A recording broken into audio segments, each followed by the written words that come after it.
software, and they all have different attributes. If you're investing in, for example, in Google or in Microsoft, what are you investing in? You're investing in software. Why wouldn't you invest in crypto? It's software too. And in the case of crypto, just take, for example, Circle and USDC. USDC takes a lot of pressure and reduces fees in all kinds of different ways. And in the case of staking, gives you some kind of yield against inflation. So all of this to me is just software engineering, and I have a broad portfolio. I'm very familiar with the engineers involved in each of these projects. I support them. I'm an advocate for it. And the regulator is in my view, going to eventually support these initiatives because of the tremendous economic enhancement and productivity they provide for the underlying economy. And as far as the US regulator is concerned, they have the opportunity to lead the globe in policy, whether it be stablecoin, whether it be Bitcoin, whatever it's going to be. And I don't think they want to give up that opportunity. They just want to get it right. And those of us that are waiting for their decisions are very optimistic, because you can look at this two ways. You can say, okay, the regulators are getting in the way of growth.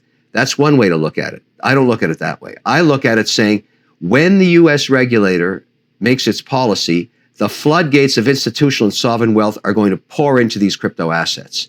And I want to be well positioned before that happens. I don't know when it's going to occur. It's not a matter of if, it's a matter of when.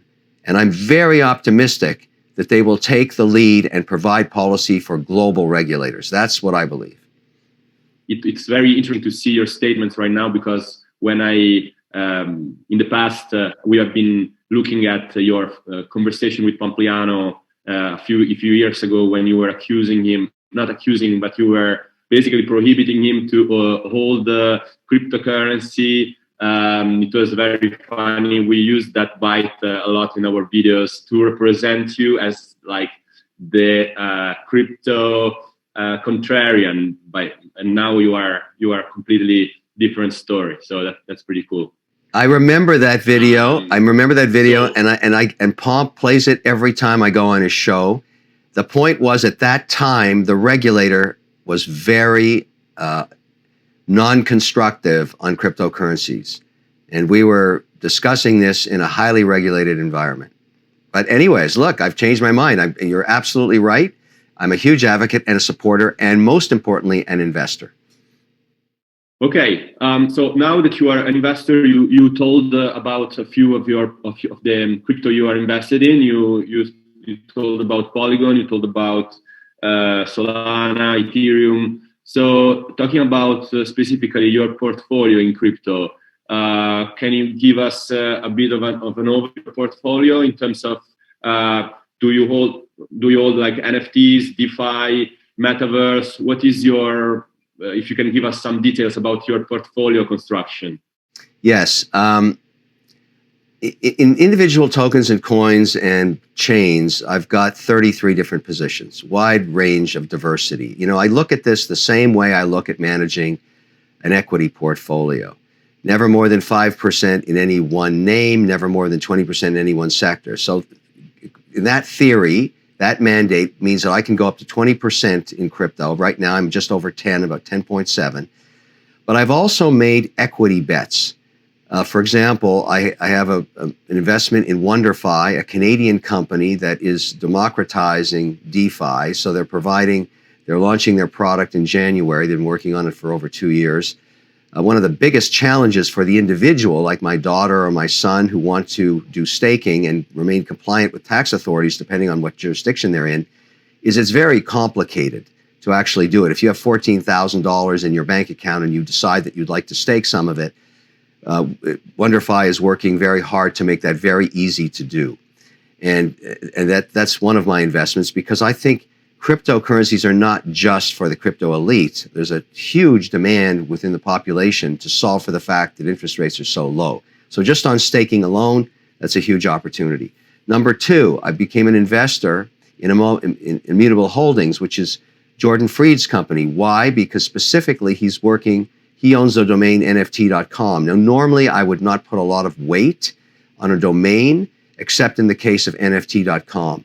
There's so many S&P 500 companies that have NFT strategies that want the domain NFT.com/. fill in your corporate name.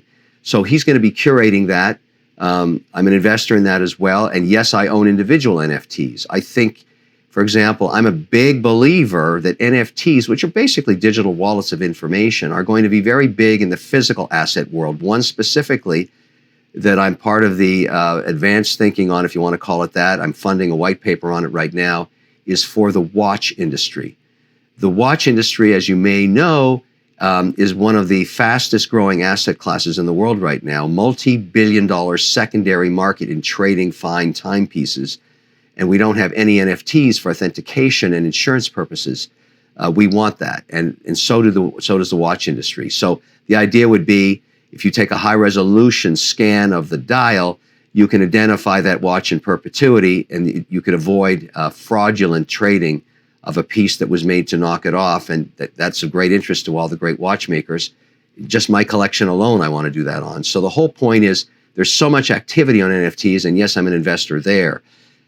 The whole concept here, everything we've just talked about, is all software. I keep going back to that. I look for the best teams, I invest in their companies, I invest in their tokens, their coins, their currencies, but it's all just software. What is your view on Bitcoin? Has your view on Bitcoin changed since you became a crypto advocate, and how?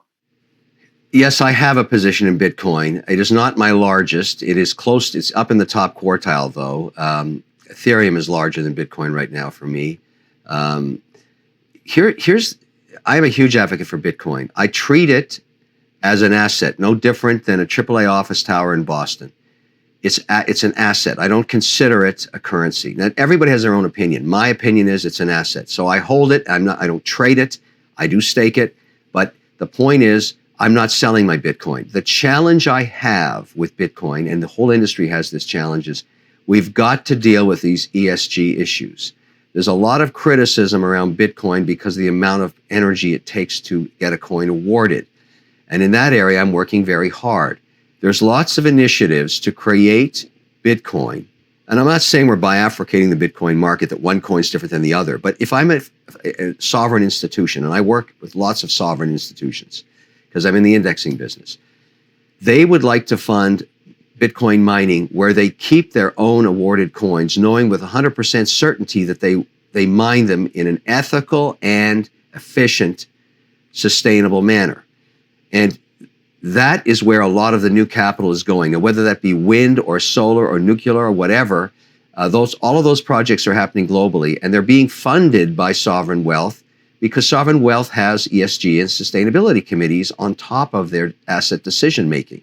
So the next generation of coins awarded are probably going to be held in perpetuity on balance sheets of companies that are funded to make them sustainable. And, that's one way to solve that problem. At the end of the day, I would argue that Bitcoin mining is at the forefront of efficient energy use. It really is. It's just that the rest of the investing world doesn't take that view. And there's been a lot of criticism of what happened in China initially by burning hydrocarbons to create electricity to make coin. And you've seen all of the controversy in the last year. Now, at the Bitcoin 2022 conference, I think there'll be a lot of good news in this area. That's going to happen in February, as you're well aware. But it will definitely be the topic of discussion yet again. But since then, hundreds of millions of dollars have been earmarked and, in fact, put into the ground into projects that are going to be more sustainable in wind, solar, and nuclear, as I mentioned, in different geographies. West Texas is a big focus right now, obviously, but there's other geographies that are also looking at it. So that's the next big thing for Bitcoin. But why wouldn't I want to own that for the long term? I mean, I just think the long-term prognosis for that is to own it beside gold as a hedge against inflation. Mm-hmm. All right, that's interesting. But still, that's not your biggest crypto holding, and that's quite telling. It means that you believe that, for example, Ethereum, you mentioned that you hold more Ethereum than Bitcoin, has a larger growth potential than Bitcoin in the future, I guess. No, but it doesn't say that I don't like Bitcoin. What's happening, though, a lot of the innovation that's occurring within the software engineering, you got to remember something. The hottest hands, the best developers in the world have moved over to crypto. You want to find the smartest engineers in software development, you're going to find them in crypto. So again, I go back to Polygon. Polygon's working with Ethereum. They're working with it to make it more efficient. And so, I look at my Polygon investment as a quasi-Ethereum investment because what they're doing is aggregating transactions. They're making Ethereum more efficient.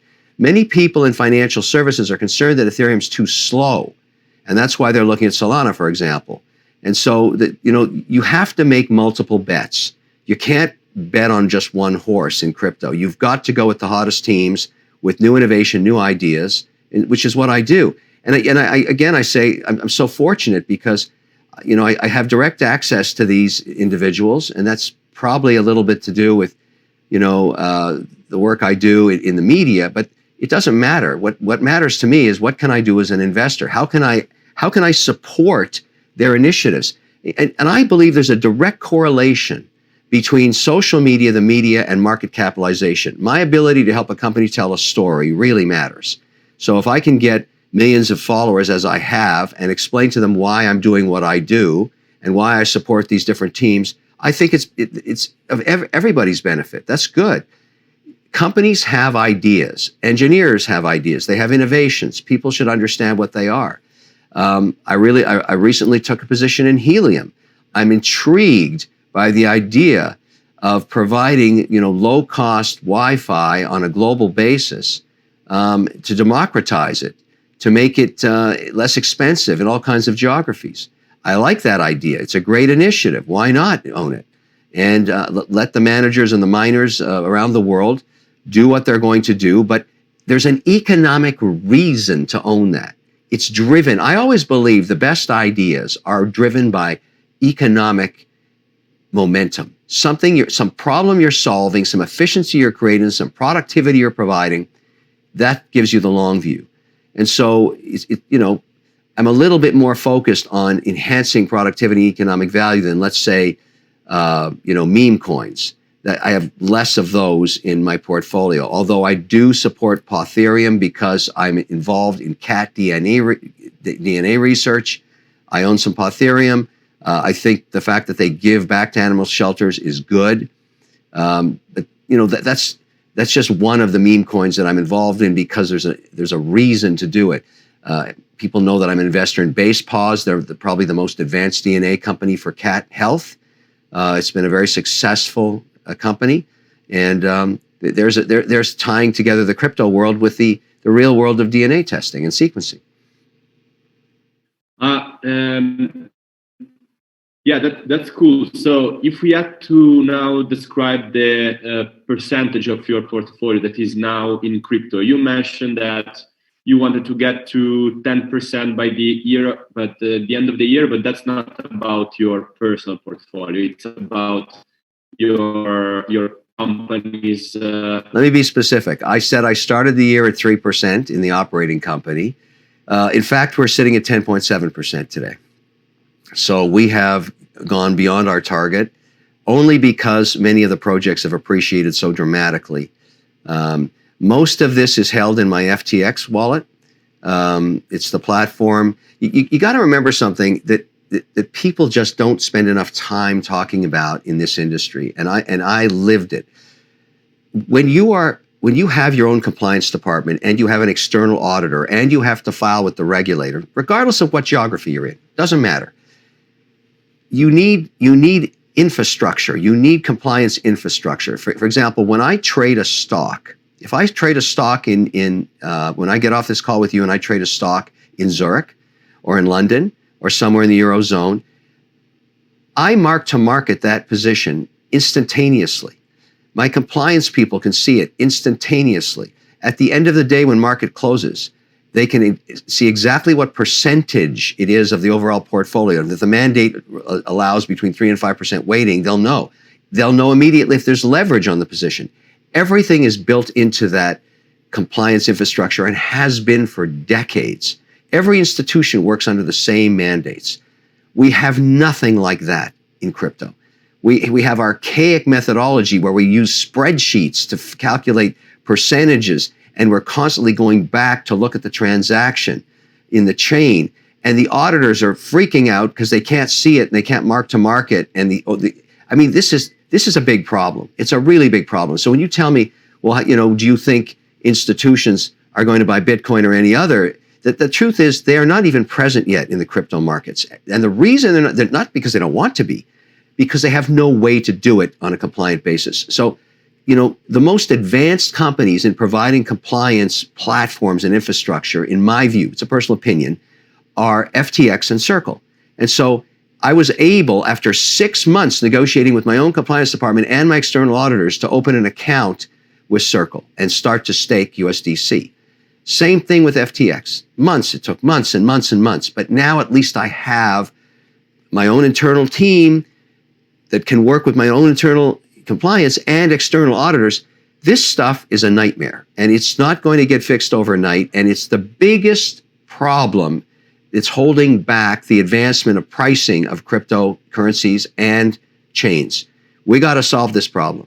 We have to fix this problem. And the regulator wants us to fix this problem, and the institutions want us to solve this problem. That's what I think the next 2 years is all about. Okay, and then now I have a question for you about that. But first, I would like to know. So you said that you are reached around 10% of the portfolio, but you say that every investor could invest up to 20% into a specific sector. So I would ask you, what should happen in the regulatory atmosphere in the US to convince you to bring your allocation up to that 20% into the crypto industry? Well, again, this is a personal opinion. What I really want to have happen is I want the regulators to bring policy forward on stablecoins. That's what I want. Because stablecoins are very important to me as a hedge against inflation. And specifically, the one I've chosen to work with is USDC, because I think it's the most advanced in terms of in dialogue with the regulator, not here, but in geographies all around the world. It's a form of payment. It's also a form of hedging against inflation, because if I can at least marry my staking program with inflation, currently at 6%, at least I'm holding value. But I can't really do that until the regulator rules, because even within my own operating company with my own compliance department, they're considering stablecoins as an equity, no different than a stock. So I really can't get past 5%. It's not like I can hold a huge 30% cash position. I mean, when we sold off our commercial real estate, we had a huge cash position. It was 30% of the operating company. So, we've been working hard to redeploy that capital.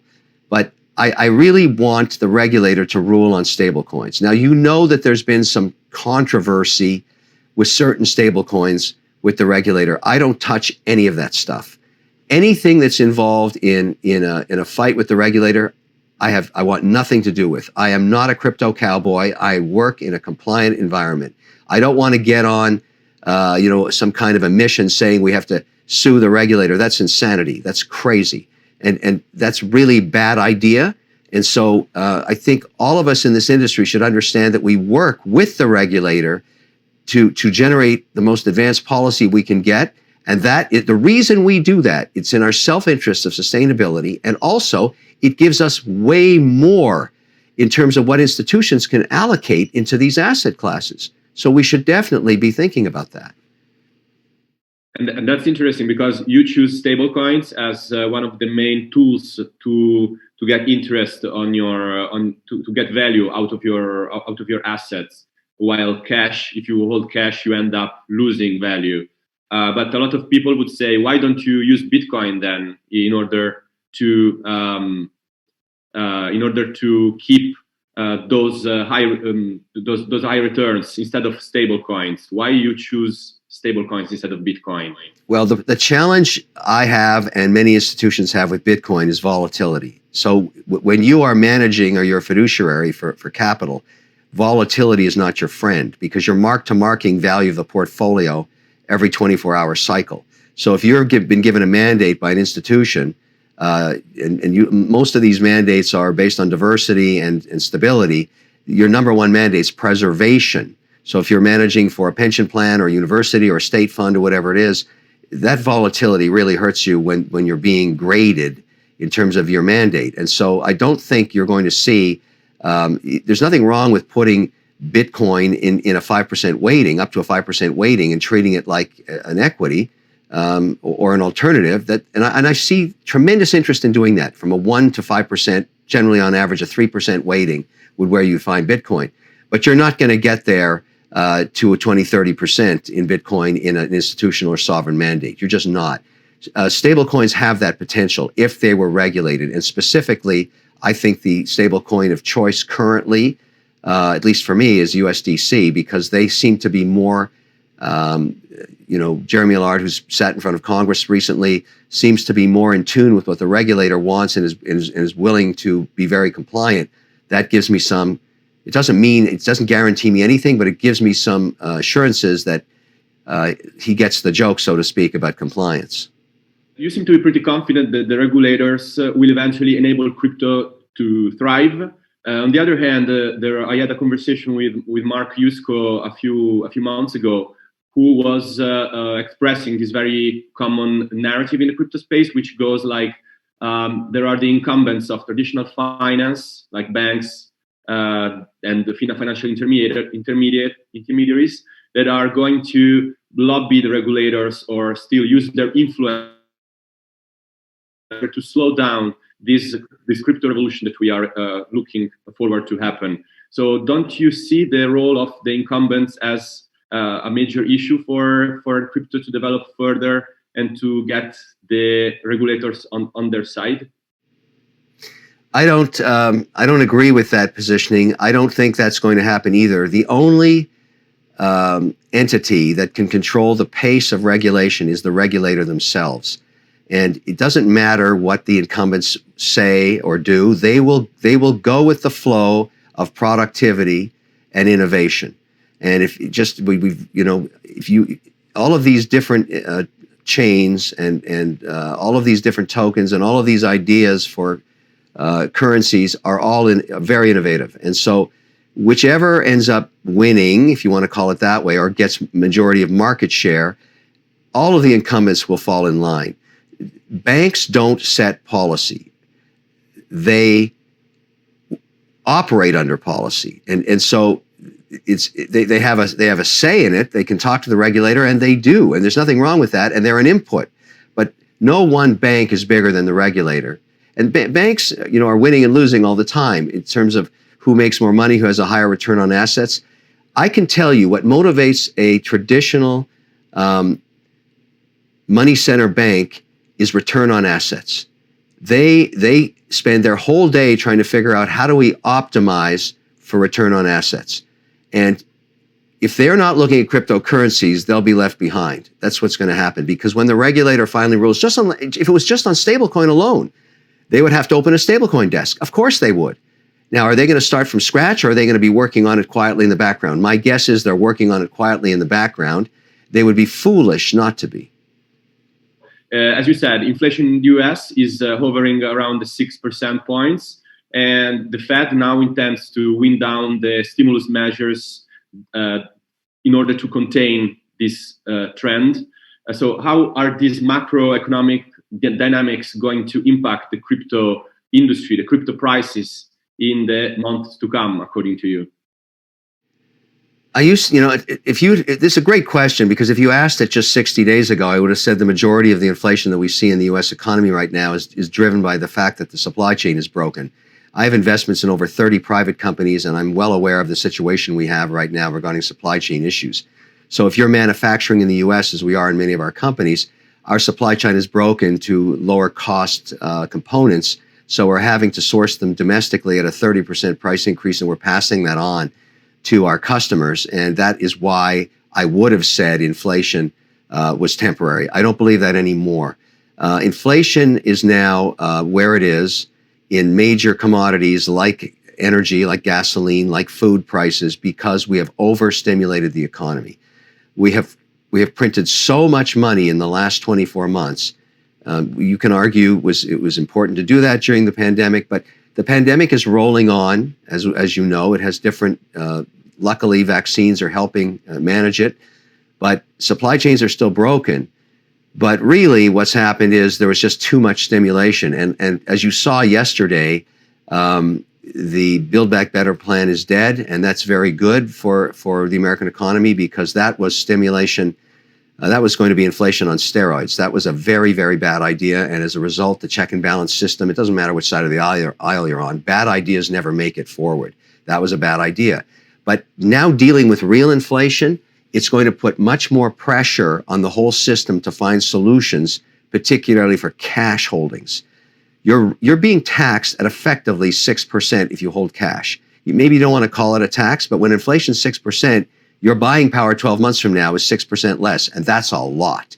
And so we now have added pressures, and I'm no different than anybody else trying to figure out, where do I deploy this? Where can I get stability in this cash? Where can I find a way to hedge? And it brings me all the way back into stablecoin. So I'm a huge advocate for solving this problem with stablecoin. It doesn't mean I don't want to invest in the other blockchains or the other coins or tokens or other ideas. I do. But I can't do 30% positions in mandates of any of them. That's too volatile. So these issues are not going away. The dialogue is not going to change.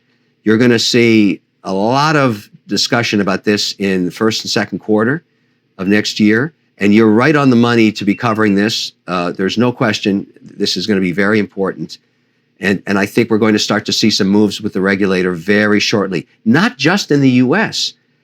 We opened this interview with the United Arab Emirates. We talked about Canada. We talked about Germany. We talked about Switzerland.